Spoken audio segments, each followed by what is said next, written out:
આ 7 ફૂડ્સ કે જે બ્લડ શુગરને નેચરલી કંટ્રોલ કરવામાં મદદ કરે છે. હવે આજે જોઈએ ડાયાબિટીસ અને ડાયટનું સાયન્સ. નમસ્કાર. જો તમે ડાયાબિટીસ પેશન્ટ છો તો કદાચ તમે યુટ્યુબ અથવા વોટ્સએપ પર આવા વિડીયોઝ જરૂર જોયા હશે. બસ આ એક વસ્તુ ખાઈ લો, શુગર તરત તમારું નોર્મલ થઈ જશે. આ સીડ્સ ખાતા જ ડાયાબિટીસ કંટ્રોલ, પછી ઇન્સ્યુલિનની જરૂર જ નહીં પડે. પણ રિયાલિટી એ છે કે કોઈ પણ ફૂડ એ બ્લડ શુગરને તરત જ નોર્મલ નથી કરતું. જો એવું હોત તો ડાયાબિટીસની મેડિસિનની જરૂર જ ના પડતી. પણ એનો અર્થ એવો પણ નથી કે ફૂડનો કોઈ જ રોલ નથી. એવા કેટલાક ફૂડ્સ જરૂર છે કે જેના પર સાયન્ટિફિક રિસર્ચ થાય છે અને જે બ્લડ શુગર સ્પાઇક્સને કંટ્રોલ કરવામાં, ઇન્સ્યુલિન સેન્સિટિવિટી ઇમ્પ્રૂવ કરવામાં અથવા તો ડાયાબિટીસ મેનેજમેન્ટમાં મદદ કરી શકે છે. તો આજે આપણે એવા જ 7 ફૂડ વિશે વાત કરવાના છીએ. તો ચલો, એમાં સૌથી પહેલું છે કે મેથી. આ એ ફક્ત પરંપરાગત ઘરેલું નુસ્ખો નથી. મેથીમાં ગેલેક્ટોમેનિન નામનું સોલ્યુબલ ફાઇબર હોય છે કે જે કાર્બોહાઈડ્રેટ્સના ડાયજેશનને ધીમું કરી શકે છે. આ સિવાય તેમાં 4-હાઇડ્રોક્સી આઇસોલ્યુસિન નામનું એમિનો એસિડ પણ હોય છે કે જેના પર કેટલીક સ્ટડીઝ થઈ છે અને જે ઇન્સ્યુલિન સિક્રેશનને સપોર્ટ કરી શકે છે. પણ યાદ રાખો, મેથી એ ડાયાબિટીસની મેડિસિનનું રિપ્લેસમેન્ટ નથી. હવે સેકન્ડ ફૂડ છે ભીંડી. કદાચ તમે સાંભળ્યું હશે કે ઘણા લોકો ભીંડીનું પાણી પીવે છે, પણ તેની પાછળનું લોજિક શું છે? તો ચલો જાણીએ આપણે. ભીંડીમાં એક નેચરલ જેલ જેવું ફાઇબર હોય છે કે જેને મ્યુસિલેક કહેવાય છે. આ ડાયજેશનને ધીમું કરી શકે છે અને મીલ પછી બ્લડ શુગર સ્પાઇક્સ ઓછો કરવામાં મદદ કરી શકે છે.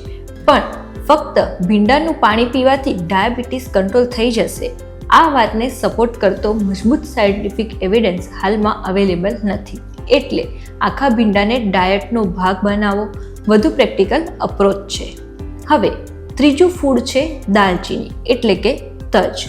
ઇન્ટરનેટ પર તેને ડાયાબિટીસ માટે એક મિરેકલ સ્પાઇસ તરીકે બતાવવામાં આવે છે, પરંતુ સાયન્સ થોડું અલગ વાત કહે છે. સાયન્સ કહે છે કે કેટલીક સ્ટડીઝમાં દાલચીની એટલે કે તજથી ઇન્સ્યુલિન સેન્સિટિવિટીમાં થોડો સુધારો જોવામાં મળ્યો છે, જ્યારે ઘણી સ્ટડીઝમાં કોઈ ખાસ ફાયદો જોવામાં મળ્યો નથી. એટલે દાલચીની એટલે કે તજનો ઉપયોગ ફ્લેવર માટે કરો અને તેને ડાયાબિટીસનું ટ્રીટમેન્ટ સમજીને ના બેસો. અને યાદ રાખો, વધુ માત્રામાં તજ લેવાથી લીવરને પણ નુકસાન થઈ શકે છે. હવે ચોથું ફૂડ જોઈએ તો એ છે કે ચિયા સીડ્સ. આ પાણીમાં પલાળવાથી જેલ જેવું બની જાય છે અને આ જેલ ડાયજેશનને ધીમું કરે છે, જેના કારણે ગ્લુકોઝ ધીમે ધીમે બ્લડમાં એબ્સોર્બ થાય છે. અને સાથે સાથે ચિયા સીડ્સ એ ફાઇબર અને હેલ્ધી ફેટ્સની પણ ભરપૂર હોય છે કે જે પેટને લાંબા સમય સુધી ભરેલું રાખવામાં હેલ્પ કરે છે. આ એવા લોકો માટે પણ ફાયદાકારક બની શકે છે કે જે ડાયાબિટીસ સાથે વેટ લોસ પણ કરવા માંગે છે. હવે પાંચમું ફૂડ જોઈએ તો એ છે કારેલા. કદાચ ડાયાબિટીસનું નામ આવતા સૌથી પહેલાં જ યાદ આવતી શાકભાજી કારેલા. કારેલામાં કેરેન્ટીન અને પોલીપેપ્ટાઇડ પી જેવા કમ્પાઉન્ડ્સ હોય છે કે જેના પર ગ્લુકોઝ મેટાબોલિઝમને લઈને રિસર્ચ થઈ છે. કેટલીક સ્ટડીઝમાં તેના પોઝિટિવ રિઝલ્ટ્સ મળ્યા છે, પણ અત્યાર સુધી એટલું સ્ટ્રોંગ એવિડન્સ નથી કે કારેલા મેડિસિન્સની જગ્યા લઈ શકે. એટલે કારેલા જરૂર ખાઓ, પણ ફક્ત તેના ભરોસે ડાયાબિટીસ કંટ્રોલ કરવાની ભૂલ ના કરો. હવે છઠ્ઠું ફૂડ જોઈએ તો એ છે કે ઈસબગુલ. આ વિશે ઘણા ઓછા લોકો વાત કરે છે. ઈસબગુલ એ સોલ્યુબલ ફાઇબરનો ખૂબ સારો સોર્સ છે. જો ડૉક્ટર અથવા તો ડાયટિશિયનની સલાહ મુજબ તેને ડાયટમાં સામેલ કરવામાં આવે તો મીલ પછી બ્લડ શુગર સ્પાઇક ઓછો કરવામાં અને બોવેલ હેલ્થ ઇમ્પ્રૂવ કરવામાં મદદ કરી શકે છે.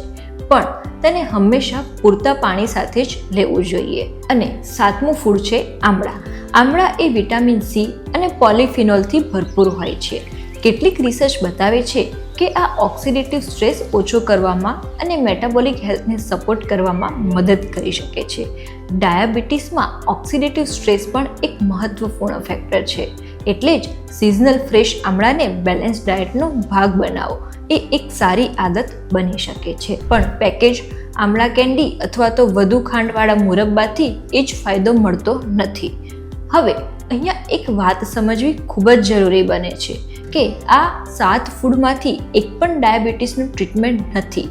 જો તમે દિવસભર શુગરી ડ્રિંક્સ, સ્વીટ્સ, રિફાઇન્ડ ફ્લોર અને પ્રોસેસ ફૂડ ખાતા રહેશો તો ફક્ત મેથી અથવા તો કારેલા કોઈ જાદુઈ અસર કરી શકવાના નથી.